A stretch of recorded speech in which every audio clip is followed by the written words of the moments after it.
Hey guys, my name is Lana and I am the founder of millennialships.com. Thanks so much for checking out this training video. This video is going to be about how to make online dating easier, and it's going to touch on a process that I sort of invented, which is what I call streamlined online dating, which is designed to make you help you save your emotional energy and stay in the dating game longer. So this video can get a little lengthy, so I'm just going to get right into it.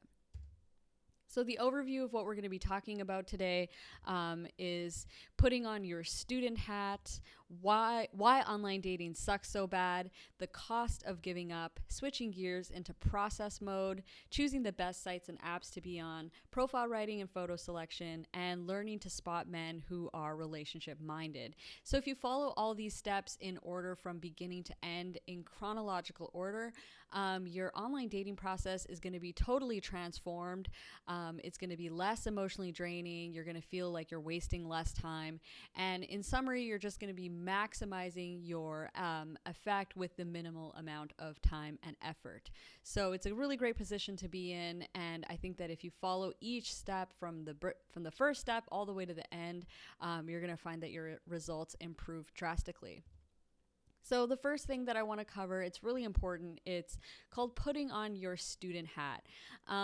So basically, I had to add this section into this training video because I have so many clients and so many people that I deal with who are single and who are just kind of stuck in their ways, and they feel like they sort of know everything. They just feel like, they know that Tinder sucks, or they know that this website sucks, or they know that what they're looking for, and they're really closed-minded, and they don't think that maybe there's a different process, or maybe that there's something that they're not seeing, or something that they could do differently. So one thing about me is I don't really know a lot about many things in the world, but I do know a lot about online dating and the process and just playing the dating game. I understand this process from start to finish. I'm an expert in it.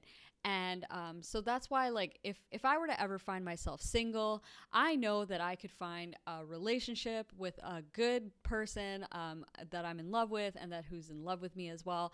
I could find that person within 6 to 8 months. I have no doubts in my mind that I'd be able to find somebody who I can settle down with within 6 to 8 months. I've done it before. I can do it again. And I'm not like super good looking or like the best like girlfriend in the world. This is a picture of me. You can see like I'm kind of dorky looking. I'm wearing a stupid hat, and my hair looks kind of weird in that photo too. And yeah, I'm just not like the greatest person in the world, obviously, but I just know the process. I know the game. This is a picture of me and my boyfriend. We're in front of the Grand Canyon. We were on vacation earlier this year, and we met each other on Tinder. It's a process that I've been using for a long time now, and it's just something that I know works, and I want to share it with you guys. So I don't care how old you are, you can still learn something. Become a sponge for new information. That's something that is really, really important here. I want you guys to absorb this information, really take it in, and think to yourself, okay, this is how I'm going to start applying this information and changing my mindset on this whole process.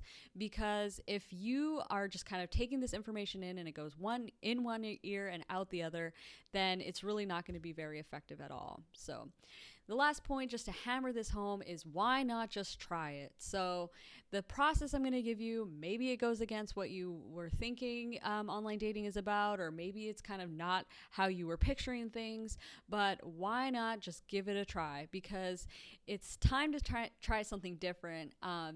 Insanity is doing the same thing over and over again and expecting different results. So if you're not happy with your results, you're not happy with the way things are going, maybe there's something that you can be doing that's a little bit different.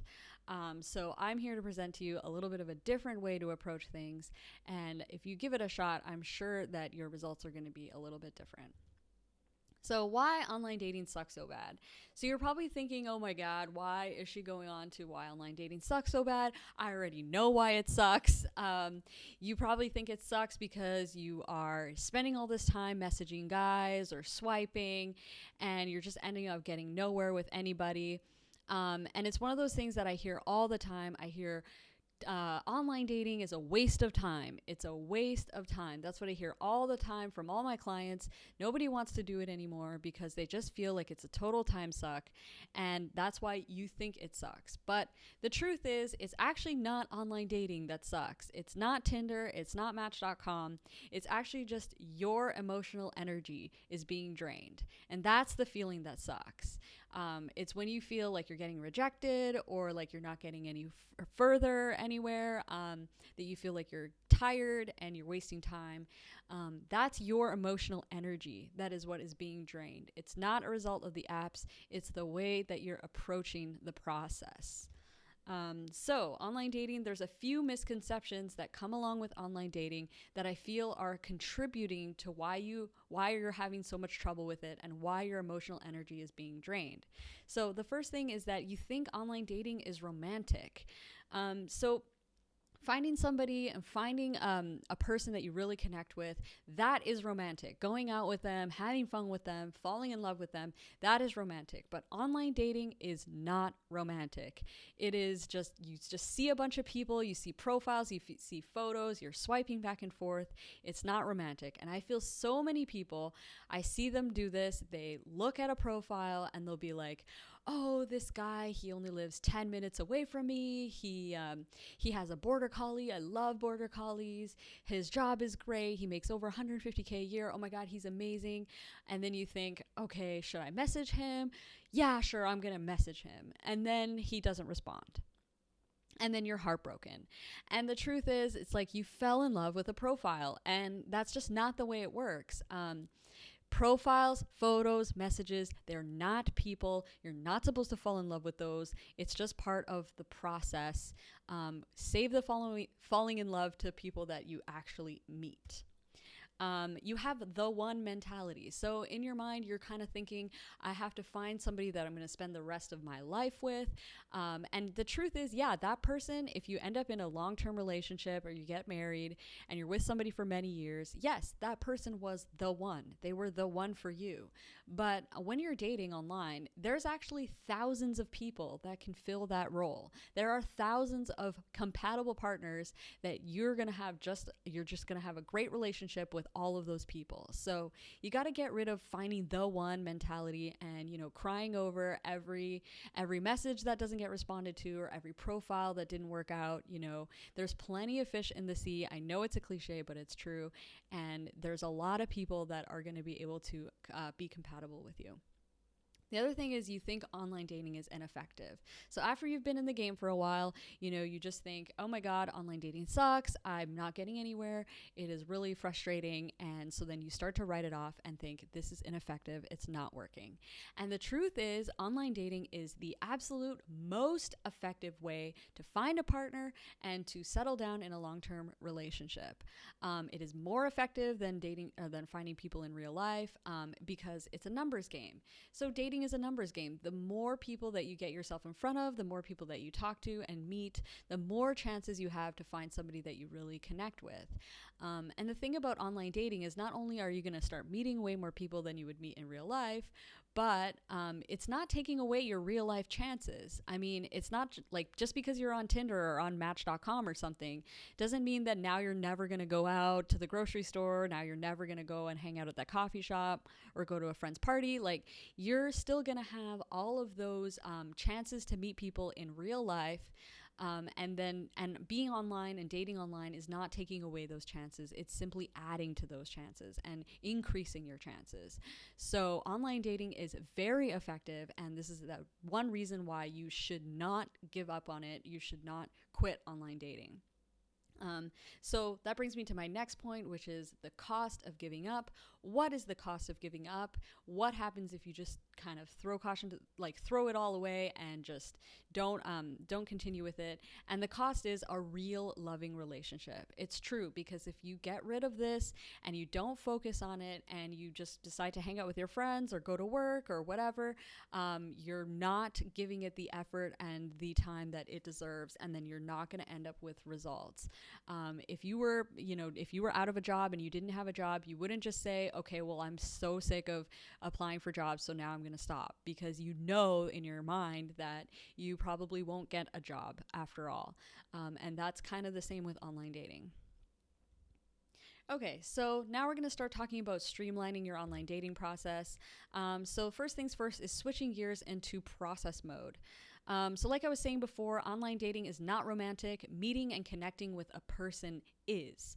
So, you're allowed to be a robot when it comes to the online dating part. When you're swiping, when you're filtering through messages, when you're talking to people, you're allowed to be a robot. You don't have to get emotionally invested in messages or texts. I see so many people get really excited about this guy they're talking to, and then they never ask them out. You don't need to get so emotionally invested into these things. You just need to treat it like a process. So you say to yourself, I'm going to message 20 guys this evening or something like that. You go in, you find your 20 guys, you message them, and then you just wait and see what happens the next day. If you only get 2 responses, that's great. You answer back those 2 responses. If you don't like their profiles or whatever, then you can just get rid of them. They're all opportunities that you just kind of filter through and get rid of based on like very loose criteria, because at the end of the day, somebody with the greatest profile in the world could be a total dick and you don't like him at all, and somebody with like a not great profile, not great photos could be the most amazing person that you're so happy you went on a date with. So your judgment when you're messaging back and forth and looking through profiles is not very accurate. So might as well just treat it like a process. So the process will save your emotional energy and keep you in the game longer. The more you treat this like a process, like kind of like homework or something that you just need to do and get out of the way, the less emotionally invested you're going to be, and the easier it's going to be to stay in it longer. Connection happens over time with real people, not on dating sites. So don't be all excited about messaging people. At the end of the day, you can only find out if somebody's going to be a good partner with you when you go on a date and when you actually interact with them. Don't let the abundance mindset make you break up with people who are great. Nobody is perfect. So I'm just adding this little thing in. When you do end up going on a date with somebody and you're really getting along with them and you really like them, let's say you've been dating with them for about a month or so, don't just think, oh yeah, there's thousands of people that could be my boyfriend, and if he just does one little thing, you're just gonna ditch him and go with somebody else. Because the truth is, connection is built up over time, and the longer you spend on one person, the more of a connection you're building up, and that's how real love is created. So you don't want to just be like, oh, he threw his socks on the ground and now that's enough, I want to date somebody else.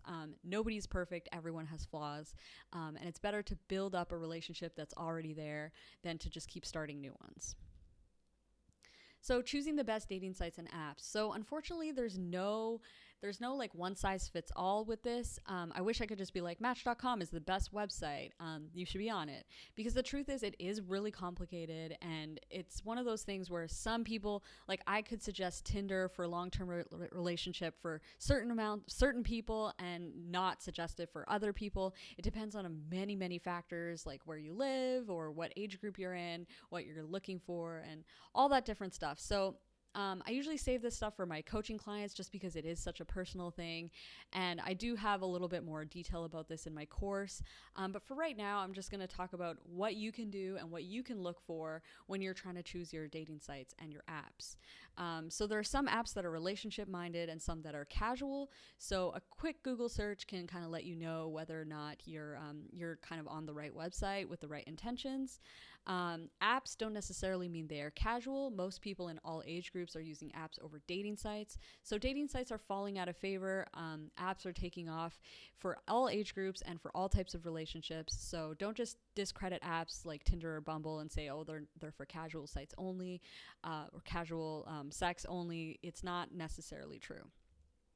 Take into account which dating sites are popular in your area. So some places like in New York, for example, I would suggest certain sites over if you're in like Wisconsin, or if you live in the UK or in Europe, I would suggest maybe a different one than if you live in the US. So yeah, it's one of those things where you just got to do a little bit of research, kind of go around a little bit, but don't stress too much about it, because you can always kind of jump around if one's not working out. So if a dating site is not giving you a lot of options, move on to another one. So the big point here is you don't want to just move on to different ones really quickly, because that's going to use up a lot of emotional energy.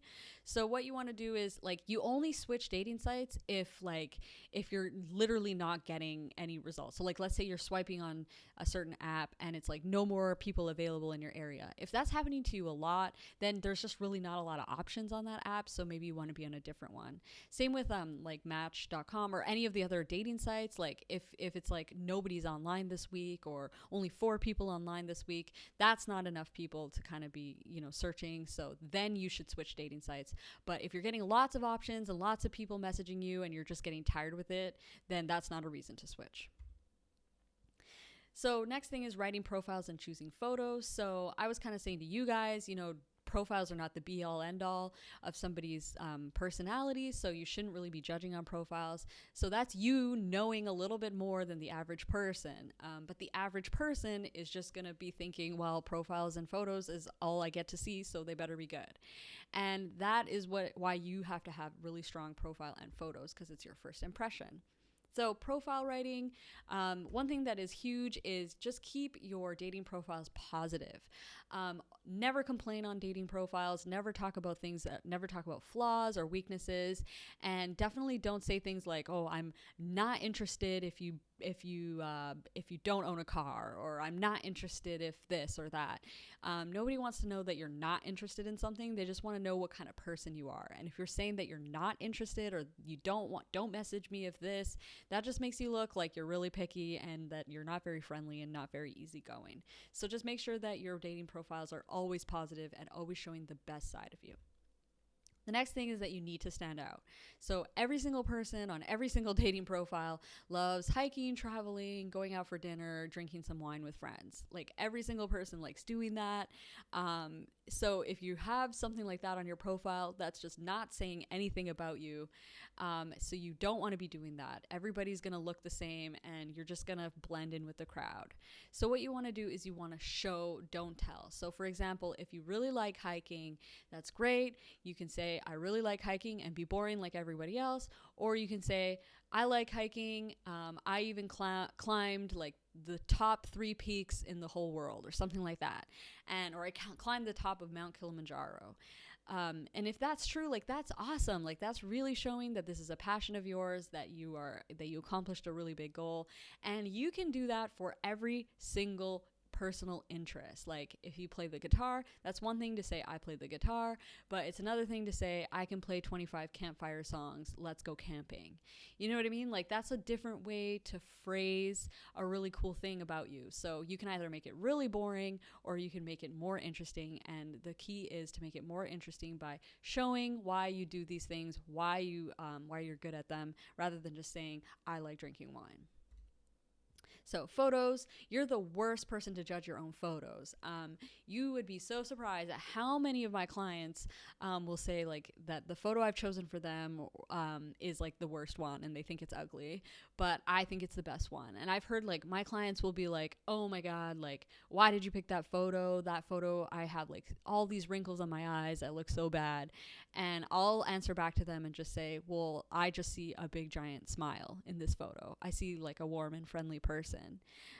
So you are going to see flaws, and you're going to see things in your own photos that people might not see. So make sure that you're getting your friends or your family to judge your photos.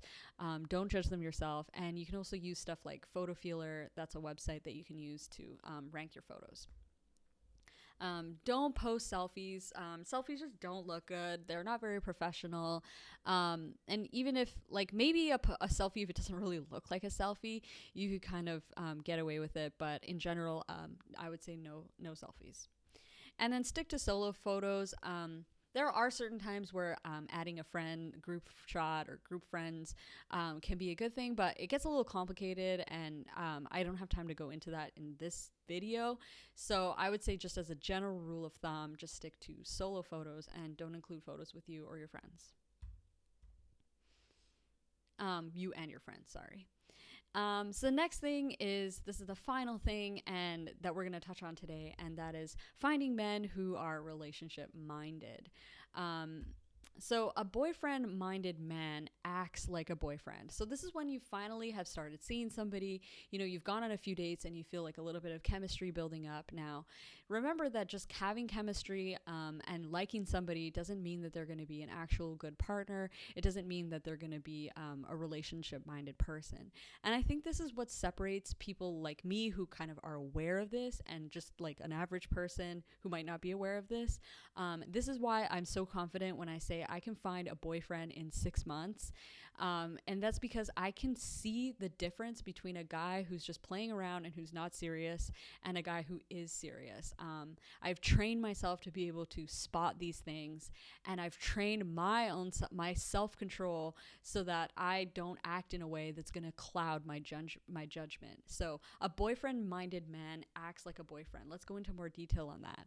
So he won't have a problem with postponing sex or meeting your friends. So if you have sex with somebody right away, maybe on the second date or something like that, or third date, that kind of clouds everything up, because it just means that for him, you guys are going to continue having sex. Like, nobody just has sex with somebody and then it goes like, oh wait, never mind, we shouldn't have done that, and then they stop and then they go back to where they were before. Like, that never happens. So if you have sex with somebody, then you have now introduced an element of like an incentive for him to keep hanging out with you. So if he just likes you, he thinks you're cool, but he doesn't think you're a girlfriend material, or he's not ready to settle down, he's still going to continue to hang out with you because you guys are having sex. So the only way to filter that out and to see if a guy is really interested in you is to postpone sex for as long as you can. I would say at least like 5 or 6 or 7 dates in, the longer the better. You should be dating for a month or longer at least before you start having sex. It's really just going to help you see what that person's intentions are. Same with things like meeting your friends. If you're like, hey, my friends are going out, we should go hang out with them. If he's kind of like, oh, I don't know, that seems a little intense, or if he's kind of avoiding that, like he doesn't want to like involve himself too much in your life, that's a big red flag that he's not interested in being in a relationship, and he's not interested in kind of taking things to the next level. So a boyfriend-minded guy is going to act like a boyfriend. Another great example of this is like the way he acts, the things that he wants to do with you. So is he asking you just to like hang out and go to like a club and then hang out at his place after? Or is he saying like, let's go to the beach and hang out together, all day, and then we can go for dinner? Or like my boyfriend and I, when we first started dating, we would hang out at my place, and he would even like spend the night, and he would sleep over, and we would just talk and stuff, and we would not have sex. We were not having sex yet. So he would just like sleep over and already be acting like a boyfriend without like the benefit of having sex. Like, he just enjoyed spending time with me, and he already was starting to act like a boyfriend. And we would spend our dates were like, let's go hang out, let's go to this show. They weren't like come over and watch Netflix and bang. So it makes a huge difference. So one way that it makes it difficult for you to be able to see how he's acting and see how he's judging these things is if you're always initiating. So if you haven't heard from him in a week and a half or 2 weeks, the last thing you want to do is be like, hey, what's up? You want to hang out? I'm doing something with my friends this weekend. Let's go. Because if he says yes, then you don't actually know whether or not he really wanted to go, or if he's just being nice, or if he's just bored and wants to hang out. You have no idea what his intentions are. So you really got to pump the brakes and stop messaging him, stop, reaching out to him. All you have to do is when he reaches out to you, just say, yeah, sure, I'd love to go on this date, or I'd love to go on that. And then you can start to judge whether or not he has like long-term goals. So in conclusion, guys, don't give up. That's like the biggest thing here. You don't want to give up. If you didn't have a job, you wouldn't just stop job hunting. Stick with it, and you're going to find success. So yeah, I kind of touched on a bunch of things today that you can kind of take away and insert into your dating process. And just remember that if you end up giving up, or if you end up, just throwing it all away, that, you're definitely reducing your chances of finding somebody. So just stick with it. Take a break if you have to, but just know that you got to get back into it. And it's funny because the more effort you put into it, the more like hardcore you are with the dating, the chances of you getting out of that dating scene and actually into a relationship are a lot higher. So it's worth it to stay in the game. And a funny way of just saying that is because when Prince Charming swipes right on you, you still want to be on Tinder. And that's just a funny way to say when that guy comes along, you don't want to have given up everything and have like just been like, whatever, I'll just hang out with my friends, because he's there, he's waiting for you. You guys just have to meet and be together. So if you guys need more help or have questions, I'm available, and I have lots of resources for you guys to go into this a little bit more detail if you want to. You can check out my blog. You can shoot me an email with questions. You can look into coaching where we can go through things on a one-on-one or personal level. And you can check out my online dating course, which is basically going into things that we covered today, but in much more detail and a lot more laid out and spelled out for you. So thanks so much, guys, for taking part in this training video. I hope that you got at least something out of it, and that you understand that the longer you stay in this, the more effort you put into it, the more chances you're going to have to get out of this and get into a healthy, happy relationship. Thanks so much, guys, and I'll catch you guys on the next one. Bye-bye.